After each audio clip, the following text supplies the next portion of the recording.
What is going on in the real estate market? Will you ever be able to afford a house? I've got a first-time guest and we'll discuss it starting right now. This is Debt Free in 30. Here's your host, Doug Hoyes. Let's get started. Who are you and what do you do? Hi, thanks for having me. My name is Nasma Ali. I'm a broker and founder, realtor, One Group Real Estate with Remax Hallmark, and I do real estate, I guess. I help people buy and sell. And that's why Toronto. That's why I wanted to have you on the show. Now, the way podcasts are supposed to work is I'm supposed to ask you about your background and your journey and all that. And I did a bunch of research. You got quite an interesting background. Like you said, you founded One Group in 2018. It's grown to become one of the top brokerages in Toronto. Before that, you worked in the corporate world. You have an engineering degree, computer engineering. Okay, yeah. I don't know how that relates to real estate. You got three kids, including twin boys. I don't get that either. Doesn't sound like a whole lot of fun. So I'd like to hear all about that. But I know what everyone is watching this for, wants to know. So let's get to the most important question. What is going on in real estate? I mean, the house prices seem to go up by 20% every 15 minutes. What are you seeing right now? And just for everybody watching, we are recording this on Wednesday, April the 20th, 2022. So whatever you're saying today will be completely different, I'm sure, 3 weeks from now. But what are you seeing right now? That's very well said, actually. I love that 20% every 20 minutes. I mean, right now, this is kind of the tricky thing is that there is a clear slowdown from what we've been seeing the past 2 years, and more specifically, what we've seen January and up until mid-February. But the really strange thing is that not every pocket, not every city, not every small town is seeing the same slowdown. And not, if you really drill down, not every house is seeing that slowdown. Some houses are still selling well. Some might still even get multiple offers, but most of them are not. So it's kind of like a beauty pageant where there's one rising star that's getting all the attention and is still selling well. But then you have all the other ones that are really just sitting on the market. And is that location specific? Like if I go to a street, is there like, oh, the best house that's getting all the offers in the rest of the mart? Or is it more, based on geography, the north end, the south end? How does that work exactly? Not every area is selling hot. I mean, I can name you some that might be. What I've noticed is that if you talk about Ottawa or some cities where there has been an exodus from Toronto, you know how we've had that, right? For the past 2 years, all of these, I mean, I wouldn't call Ottawa a small town, but small towns plus other cities like Montreal, Ottawa, they're actually still seeing that action. They haven't experienced the slowdown that we have in Toronto or kind of like in and around the GTA. But in my opinion, that's just because this is the last trickling. Like there's still people coming out, like leaving, but they will feel this slowdown. They're not immune. That's my opinion, is that they're not immune to this slowdown. And some other small towns are feeling it. Absolutely. If you look at Georgina, like a friend of mine works there, and yeah, they're totally feeling it. Houses are sitting, they're not getting what their neighbors are getting anymore. And now Georgina is like what, an hour outside of Toronto? Close to Barrie. Close to Barrie. And that kind of makes sense because when the pandemic started, it's like, oh, well, I can work from home. I'm going as far away as I can. Yes. And now it's like, oh, guess what? Pandemic's over. It's all done. Everything's fine. You got to come back to the office. It's like, oh crap. Yeah. Now I got my house up there. And what am I supposed to do? Now, I think we're going to talk about Twitter. Uh-oh. But we'll get to the juicy stuff a bit later. But you had posted something, I believe, to the effect of, oh, crap, I bought this house and I'm going to have trouble closing. So explain the general concept there and what you are now starting to hear about. So these are people who bit off more than they could chew? Yeah. So, I mean, okay, just to be clear, these are not our clients. We are like good to inform people of what they're doing before, and we don't pressure them or whatever. But what I'm starting to see is a lot of stories surfacing of people who have purchased a house and they're firm. I'm pretty sure they knew they were firm. Firm means there's no conditions. You can't back out anymore. And somehow either they realize that they can't get a pre-approval Okay. Somehow they thought the bank telling them, giving them the 60-second approval was good enough. The verbal, like, oh yeah, I make this much money. Oh yeah, you're good to go. 1.5, no worries, right? Oh boy. They thought that was good. And then they come and they say, hey, I actually bought. And they're like, well, wait a minute. You can't really buy for 1 point. We didn't know you had a student loan. We didn't know you had car payments. You can't buy this, right? You don't even know you're on probation. So there's either people that don't realize, or there's people that, in my opinion, I think they start getting cold feet. And so when the market was intense and the next house that sold the week later was, like you said, selling 20% more than this house, people didn't have a problem. They were happy to get into the market ASAP. Now what's happening is that they're feeling they got the house, but now they're like, oh my God, do I really want this house? Ooh, I felt pressured. Like I know that, this agent was pushing me. And now they're hearing about like rates going up, market is changing. So they're starting to have second thoughts and cold feet. And so I think that's a lot of what's happening, because in the past 2 years, we didn't really hear a lot of these stories.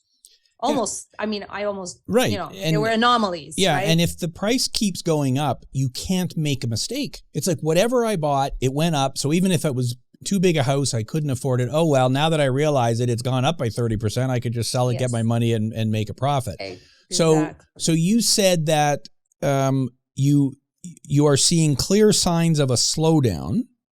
Yep. And when did that start? Just over the last month and a half then?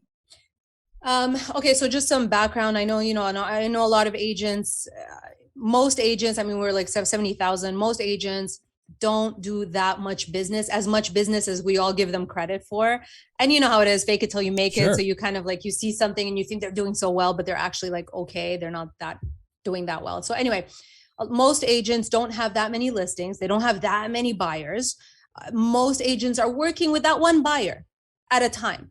Or maybe they'll have a listing, probably not. Like especially when we had very low listings, the inventory in the beginning of January, most agents didn't even have listings, right? So the point of that is that you can't expect people or agents like that to really know what's going on week to week with changes in sentiment and activity.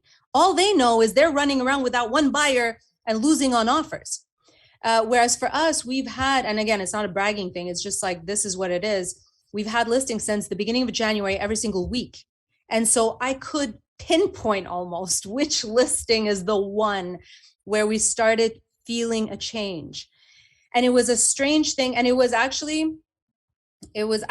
is the problem, is I don't really like to talk about our listings and I hate talking. That's why I'm kind of vague when I say, oh, there's a slowdown.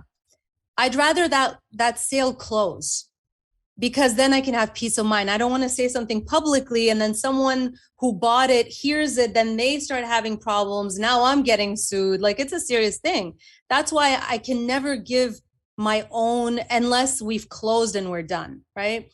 And when I say my own, I don't mean like my clients who overpaid. I mean, if I'm selling a property, I don't want that buyer to have cold feet and then say, well, wait a minute, I don't want this house anymore. We overpaid. So the point is that since mid-February, really to answer your question, mid-February, before people started saying that they're noticing any change, I noticed it because we had a listing, and that listing, and then the following week, same thing, another listing, same thing. It wasn't a fluke. It wasn't because something was wrong with that listing. It was just, this is what has started to happen. And at the time, I think it was more buyer fatigue.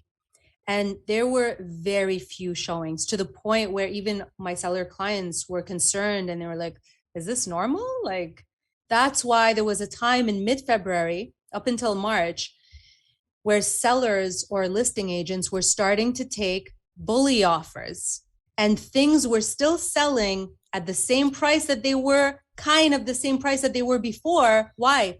Because those buyer agents that are running around losing, they don't realize that it's slowed. They don't see that side of it. They don't see your cards, right? And so they're giving you a bully offer. In January, if they give us the bully offer, we'd say, no, we're waiting for offer night. We might get even more.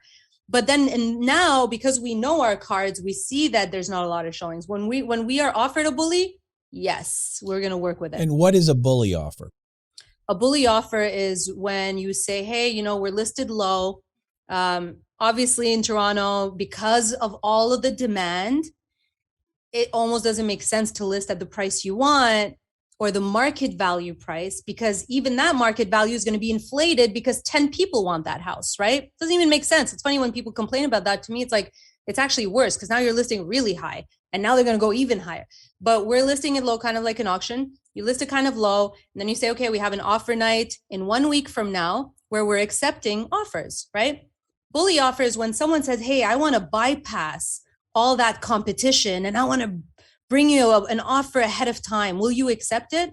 And so that offer needs to be strong enough to be, you know, reviewed ahead of time. You have to notify everybody. Obviously, there's a lot of rules around it. You have to notify everyone. Of course, it's in, you know, everybody's best interest.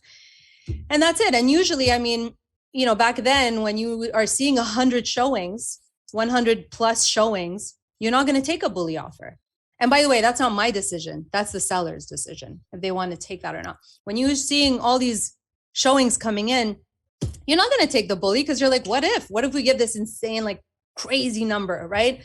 But when you see 3 or 4 showings, what do you think you're going to do? Are you going to wait until offer night where that person now sees your cards and now they realize that no one wants the house except them? Mm-hmm. And this is the psychology part. This is the part where, you know, when you talked about those people backing out, this is also what I've seen. People love it. They want it. And they're under the impression that they're going to be competing, right? On offer day, if the stars aligned and they're not competing, what do you think this person is thinking now? Yeah. Now they're like, well, wait a minute. I don't know if I really want this house. Let me wait. That's buyer psychology. Yep. You can't win. It's like people want it, but then when they get it, they don't want it anymore. They almost want to compete for it. Yeah, and the prices keep going up as long as they're going up, and then when they start going down, then they're going down. And it's interesting that you identified mid-February, because if I have my dates correct here, the Bank of Canada raised rates somewhere around March 15th and then somewhere around April 13th, 14th, 15th last week.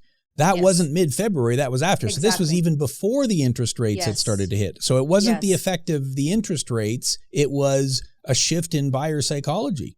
Yes, it was buyer fatigue. Buyer fatigue. Because January, and I know this, like from January was extremely intense in the sense that prices from last October, November, December, they had already gone up 10 to 20% in January because there was nothing on the market. And there were just so many offers, and every week people were losing. And it was just kind of getting to buyers. And I noticed that they started to retreat a little bit. They didn't say, I don't want to buy, but they were just kind of like, you know what? Let's take our time. I'm really like, let's take a pause. This is discouraging. Let's wait and see. There was a lot of that, it wasn't even the rate thing. So let's say I'm just a young man with a dream here and I want to buy my first house. Okay. And let's say, my parents are rich. They're willing to give me a couple $100,000 for down payment. Yeah. Neither one of those things are true, but let's just pretend they are. So I come to you and I ask for your advice. Would you tell me, yep, let's just jump right in right now? Or would you say, well, you know what? You're not in a hurry. Why don't we wait a few months? Like what's your general sense of what someone in that position? And I realize you don't have a crystal ball, I don't think. Yeah. So you don't actually know the future, but how would you help me through that decision? Should I jump in now or wait? Yeah, this is such a good question because on Twitter, I can't really give a proper consultation or a proper explanation because you only have limited characters. People who come to us and say they want to buy, this is what I think people don't understand. I'm not here to tell you to do it now or later, right? I'm just going to tell you basically listen, this is what's happening right now. There is a slowdown. How long this slowdown is, I have no idea. Is it just until summer or will it be until next year, right? And also it depends where they're looking. In my opinion, I think, yes, we're seeing a slowdown in the city, Toronto. When I say city, I mean, I don't mean Milton, Burlington. No. I don't mean that. I mean really the city, like Hyde Park, Junction, Leslieville. I mean, Leslieville is not really slow, but East York, whatever. We might be seeing, even the condos are slowing.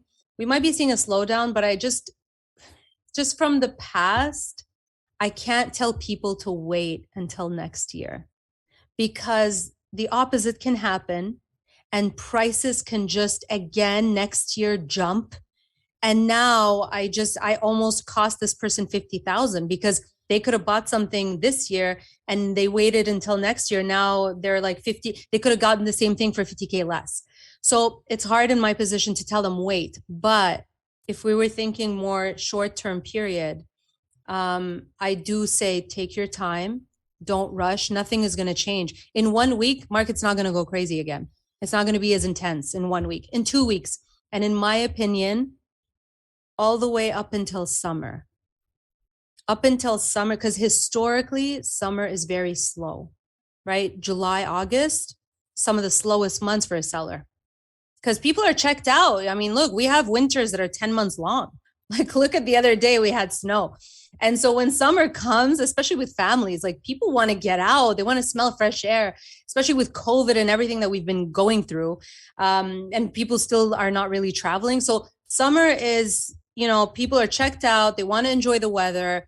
They're not as focused on real estate.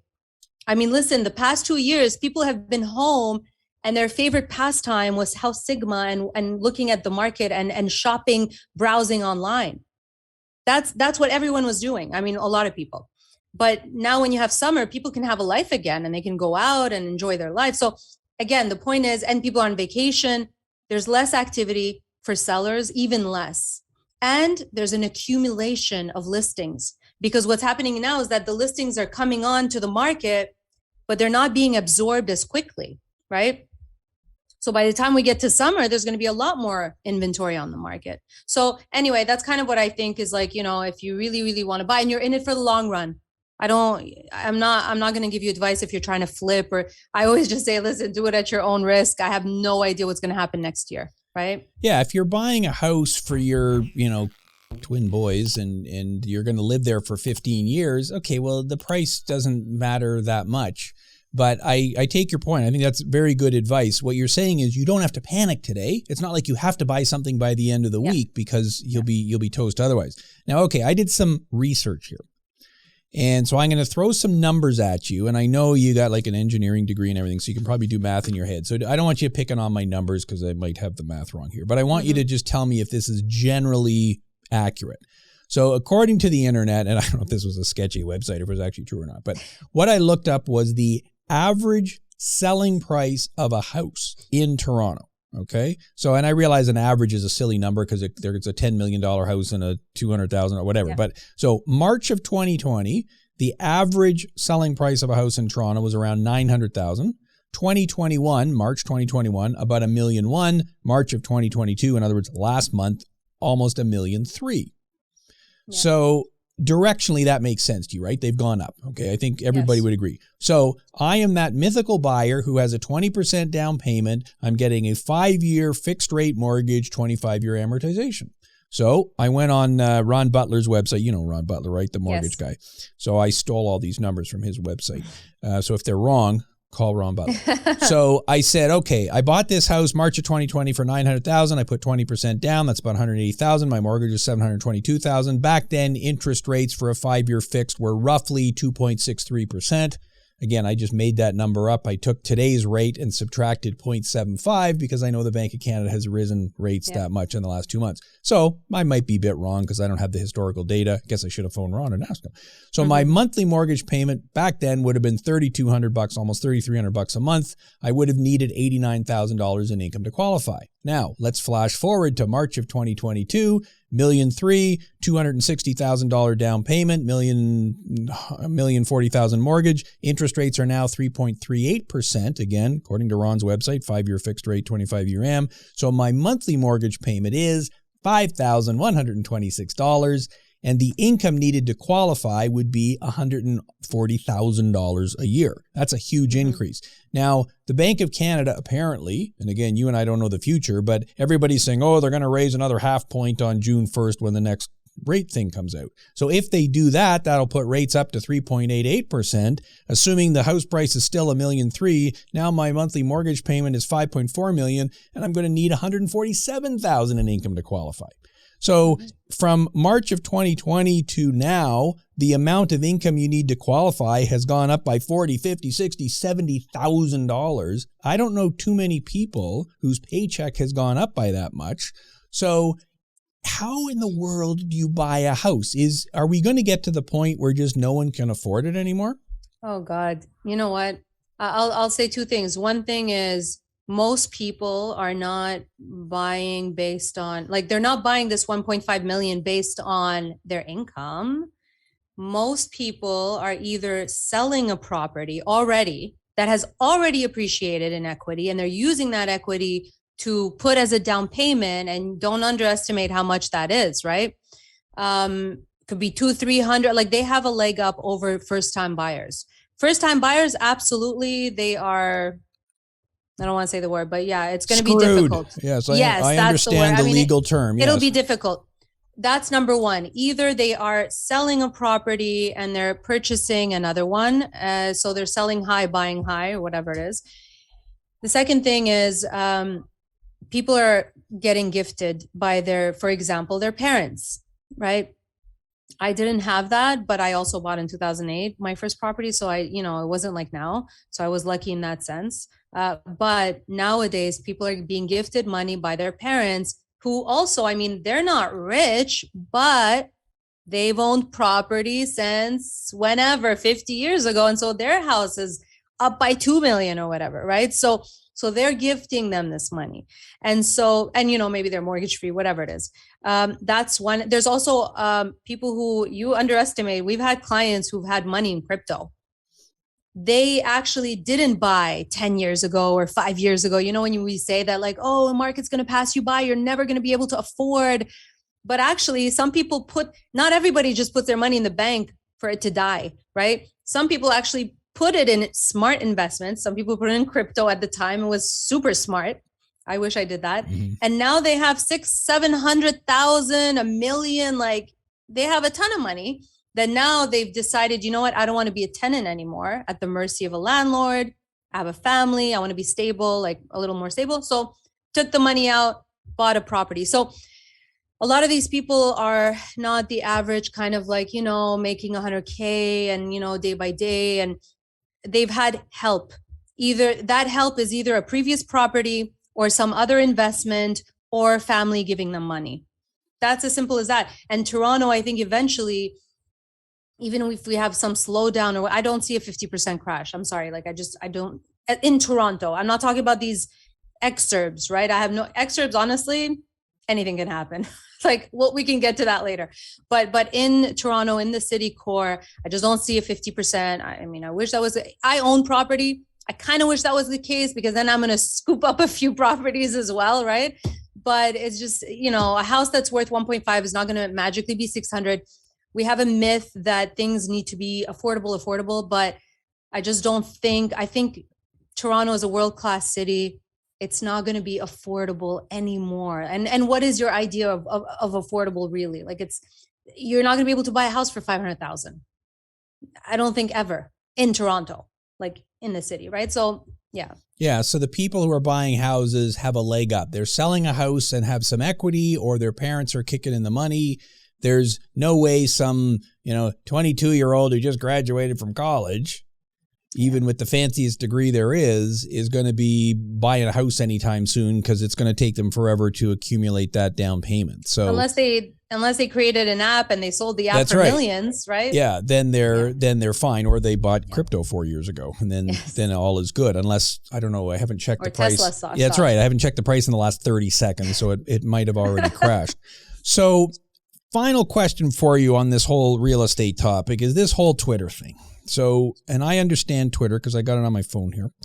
And so it was, I don't know, sometime earlier this week or something that you were getting yourself into trouble, and so explain to me how you got yourself into trouble. You were tweeting information, I think is what you were doing, and you're not allowed to be tweeting information. I mean, Twitter is just fake stuff that people have made up, and you were actually trying to tweet stuff that was true. And that got you into trouble. So tell me what happened with that. Okay, just to be clear, I didn't really get in trouble. It's not, well, I mean, yeah, hopefully no one's going to call me later. But, you know, I mean, these things, they take time, right? When someone places a complaint or, sure, it'll be weeks. Coming, it'll be weeks, right? You won't see it until 6 months to 2 years from now. But anyway, but I didn't really get in trouble. It's just that, I posted, which I shouldn't have, because again, it's one of those things where as an agent, we're not supposed to post publicly sale prices. This is the kind of the misunderstanding that people have.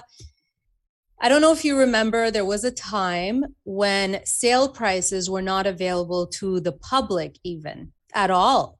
Wasn't that long ago? Yes, it wasn't that long ago. And there was no House Sigma. There was actually another website, Mongol or Bungle or something like that. That was kind of like the first one, and they were doing it like they were getting shut down. So you couldn't post, you didn't have anything public. So we had to, when I say we, I mean, not me personally, but some good few agents had to fight to get this finally public. And keep in mind, most agents, they didn't want it to be public. They were fighting it. You know why? Because they feel like, I mean, this is my interpretation, is that they feel like they have some sort of power by having the sale price information, that if they don't and people come to them to ask them for that info, where if they don't have that, what else do they have? They have no value proposition besides that they can give you the sale prices, right? They're the gatekeepers, but that's how they feel. And so they were really against the public having the sale information, the sale price. Now, fast forward, we finally have that. But the misconception, people think that, oh, well, we have it, it's fine, people can talk about it. Well, no, they're very, very, very careful about that. Like Rico or whatever, Korea, when you, on House Sigma, you can't just go onto House Sigma and see sale prices. You have to give them your information. And keep in mind, House Sigma is actually a brokerage. It's a competitor to me, right? Like, I don't even want to mention it really, but whatever. I mean, it's like everybody talks about it. Anyway, the point is that you give them your information, your email, whatever it is. They can even contact you if they want to. And then you can log in and see that sales information. And House Sigma has in their fine print that you can't really distribute this information. You can't really, a lot of people are doing it. Everybody was doing it. Everybody was taking screenshots. You know this, like even on Twitter, everybody's taking screenshots and showing like, oh my God, look at what these houses are selling for now. So you're not supposed to do that. Nobody's supposed, like, even if you're not an agent, you're not supposed to take a screenshot of their website sale price and then post it for all to see. Okay. So this is like applies to everybody. And then the second thing, by the way, I deleted all of that stuff. And then the second thing is that as an agent, you can't share sale price unless you have explicit consent from buyer and seller. So I would have had to call there. It's not even my deal. They're not my deals. But I would have had to, obviously, what are they going to say? Absolutely not. Oh, you know what I mean? So like, privacy. So anyway, but really, let's be real. It's everybody can have access to it, right? So anyway, the point is, and I deleted it. I mean, listen, for me, it's like, I'm not looking to go against any rules that we have. I'm not looking to be a rebel at all. And kind of, you underestimate the power of Twitter, and you underestimate how far it can go. And you kind of feel like it's just your small circle that's seeing it, but no, that's not the case, right? It really goes. So for me, it's like, it's not even worth, I'm not interested in, I don't want to get in trouble. Gotcha. So I just deleted it. I mean, again, this is one of those things now I just have to kind of, and I know some other agents too. I mean, they posted harmlessly some House Sigma, screenshots, but someone did the same as what they did to me, except for them, I think that agent or whatever went privately and message. For me, what bothered me is that some agent just, if they cared, they would have messaged me privately and said, hey, be careful, you shouldn't. but they just message publicly, be like, oh, have you ever gotten in trouble for doing this? And it's just like, anyway, but. So if you sell my condo for, $8 million, you can't post on Twitter, hey, I just sold, even if I say, yeah, sure, fine, I'm happy with it. You can't post, hey, I sold Doug's condo for $8 million. Okay.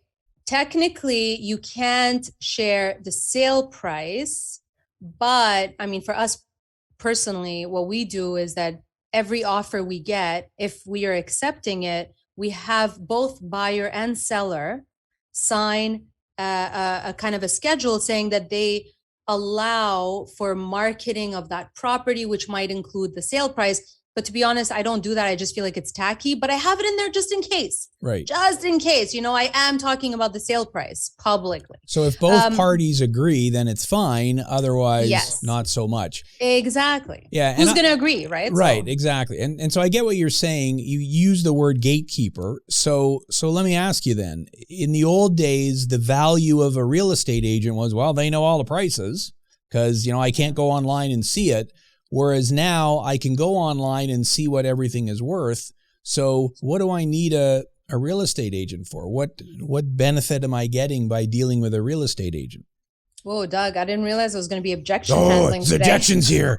Well, and see, I get the same. No, it's fine. I get the same question all the time. Well, we can work our debts out ourselves. We don't need you. And I go, yeah. And you know what? I can do my own appendectomy without a doctor because I'm pretty good at that. Yeah. I mean, there is some skill involved here. But so what? How do you respond to that? That what is the value of dealing with a professional?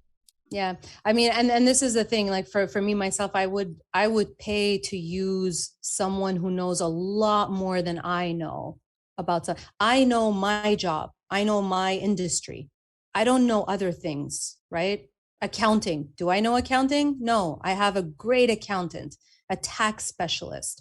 I'm not going to go Google things and think that I know everything, right? And I will pay for someone who is an expert in their field. And I think that it's worth paying for.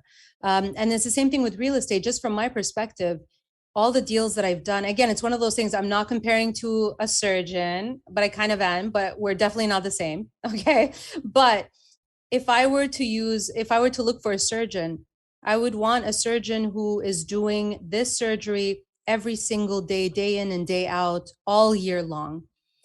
Same thing and that person will know more than someone who's doing it once or twice a year.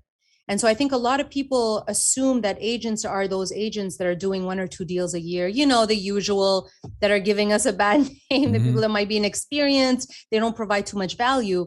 But when you think of people who are doing this day in and day out, the amount that I've seen, the experience, the knowledge that I have, I think it's worth someone kind of like having that representation, because it's not even just about people think that once the deal is done, it's done.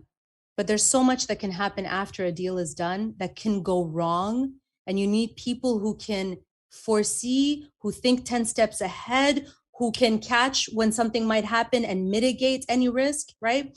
And again, like I've seen people who have been on the other side and have chosen the wrong agent, and they come to us with the problem where it's like, oh my God, this happened. By then it's kind of too late, but I see all the ways that things can go wrong.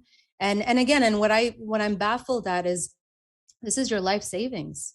Like, why do you feel like just Google, oh, it's easy. Oh, I could just like Google a property and I have access to the sales data. You know what? Just to that point, a lot of people that we deal with, they are the same. They're looking at House Sigma all the time. They know data, they know what's selling. Okay.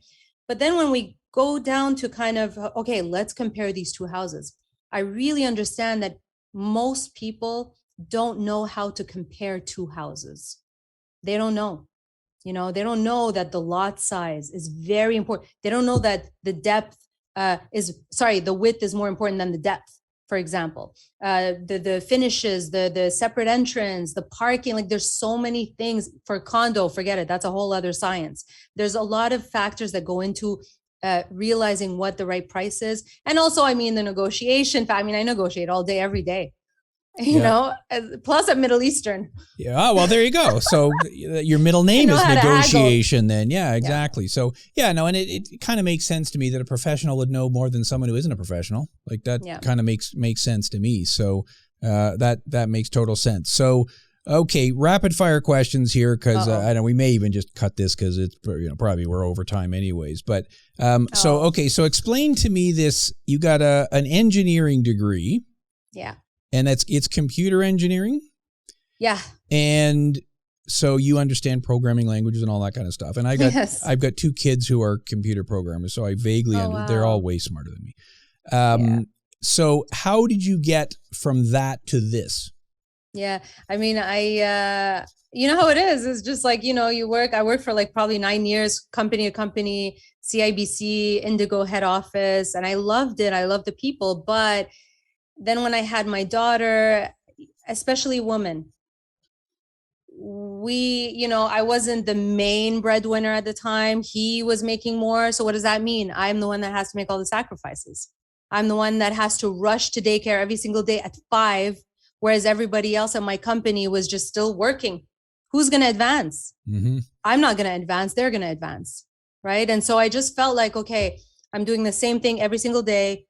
Everybody's advancing. I'm not advancing, because a lot of times in IT, you have this manager. That manager is not budging for 10, 15 years. Never, right? They're never going to move. And so anyway, so I just started to feel like, and then I looked at the man next to me and who I love, and he was like 50 or 55. And at the time, I think I was like in my 30s, and I felt like, oh my goodness, am I going to be doing the same thing in 20 years? Like, I don't want to be doing that. And I just felt like, you know what, if I don't make a change, no one is going to extend a hand to me and say, hey, Nasma, I think you have potential in this. Why don't you, no one is going to give me any opportunity. I need to make a change myself. And also I was like, because I kept thinking, oh, I'm older. I'm not like, I'm not 20. I'm going to restart now. I did engineering school. I suffered through school. What a waste, right? That's what I felt, is you feel like it's a waste of knowledge that you've accumulated, a waste of experience, And so I just started thinking, I was like, you know what, like if I think I'm old now, and if I don't do anything, I'm going to wake up at 45 thinking I should have done it when I was like 34. I wasn't old at that time. So anyway, so I took a huge chance and I got into real estate. I mean, to be honest, when I got into it, this is the other thing. I got into real estate because I was just kind of thinking like, okay, what can I do that? And we had went through the process of buying and selling, and I really loved it. And I like people, and I'm smart. And so I think I'm smart. So anyway, so then I just kind of figured, let me get into it. But to be honest, it's funny because now a lot of people want to be agents because they want to be rich. That's what, when I interview agents and I ask them why, they're like, oh, well, I want to make money. But it's like, that's a wrong reason. I didn't even think, to be honest, when I got into real estate, I didn't think I was going to make any money. I actually was thinking like, oh God, if I break 6 figures in 5 years, I'll be very happy. All I wanted was just a little bit of flexibility where I don't need to go to my boss at 3 p.m. and say, oh, my kid is sick. I have to go to her daycare and pick her up, right? But in the end, and I'm sure you understand this, I ended up working much longer out. Like I've never worked this much in my life. Nonstop. There's no separation. There's no balance. It's just work. But you just get in it because you're competitive and you're trying to build something. And so it's ironic because I want flexibility, but I actually don't really have flexibility. Yeah. Well, but you are the boss. So if you need to disappear for an hour, you don't have to punch the clock and leave. Yeah, so that's it.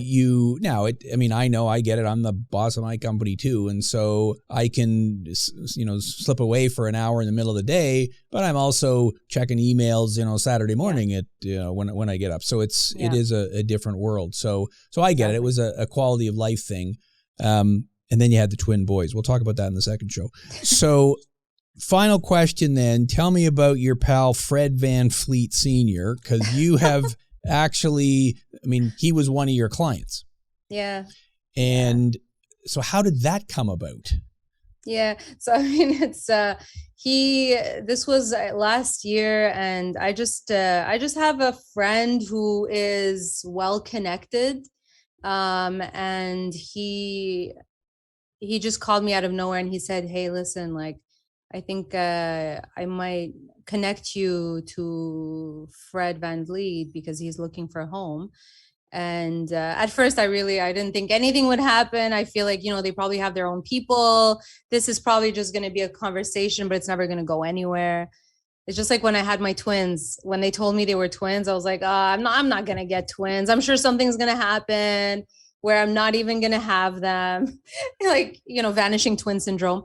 But that's didn't happen. It is a thing, but it didn't happen in your case.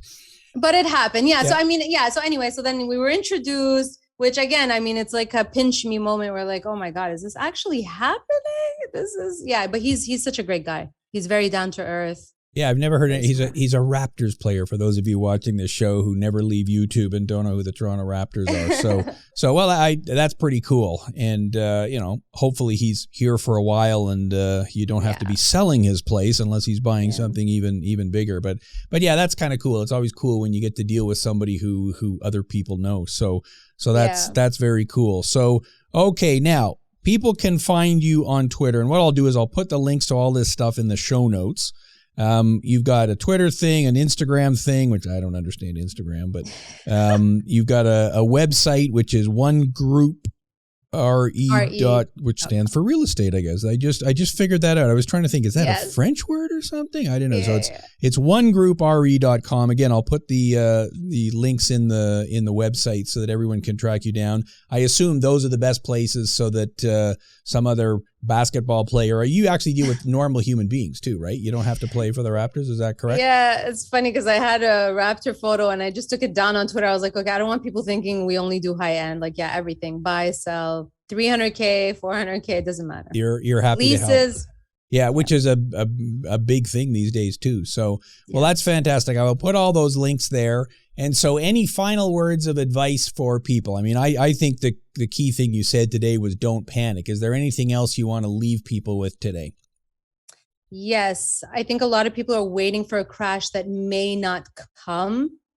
And they're overlooking that there might be an opportunity and a slowdown. And I think a lot of people who keep waiting for a crash are the same people who actually never take action. And they don't see that opportunity if it hits them on the head. And so my opinion is, if you are in the market, try to take it seriously and try to start looking and see if the opportunity comes.